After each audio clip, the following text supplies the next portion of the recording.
what we've got is a sort of crisis in the human project. And unless education comes forward and equips young people to survive and to pilot the human race forward, we're going to be in a lot of trouble.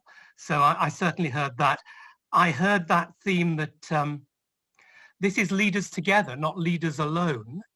And unless, as leaders, we find a way to pool our intelligence and experience in a profound act of listening and of empathy, it won't be enough.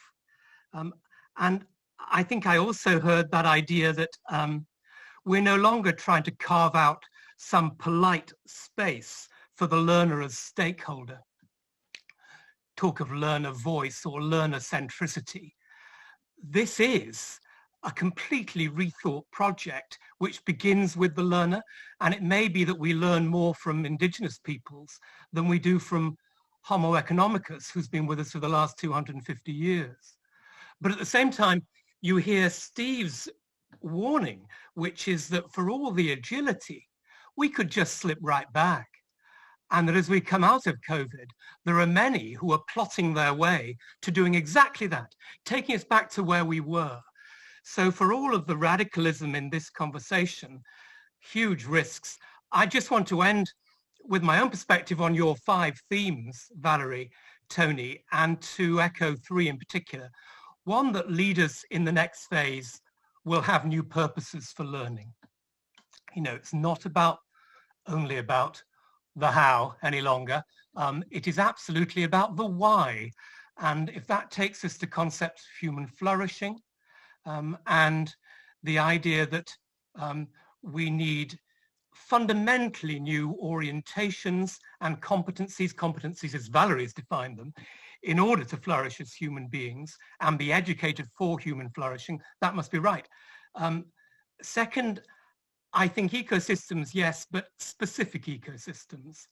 We've had enough of the broad language. We needed it. We needed to know the big territory. Now it's a time for how you can make an ecosystem work. In Marseille, as somebody said in the chat, or where I work in Yorkshire, and I know Steve does too, what is it about that society, workless for 3 generations, with a small number now of economic hopes? How can they build their political, their economic, and above all, their cultural capital to thrive? It's a specific challenge. Thirdly, futures literacy. I think futures literacy is a bit of a bloodless term. I think future readiness is even more bloodless. But future orientation, a profound engagement with recasting the future together, that must be right. So I hope that education will learn from some of the best and most exciting leadership development programs. It could be Theory U in the States. It could be the Human Company coming out of California.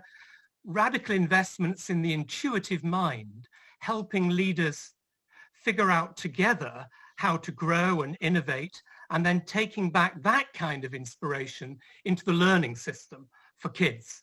Those seem to me to be the big prospects. And I'd end by saying that whereas once upon a time I felt the OECD was the metrics people who did PISA whatever you threw at them, I think actually many of these ideas are now becoming increasingly mainstream in the world's biggest international organizations.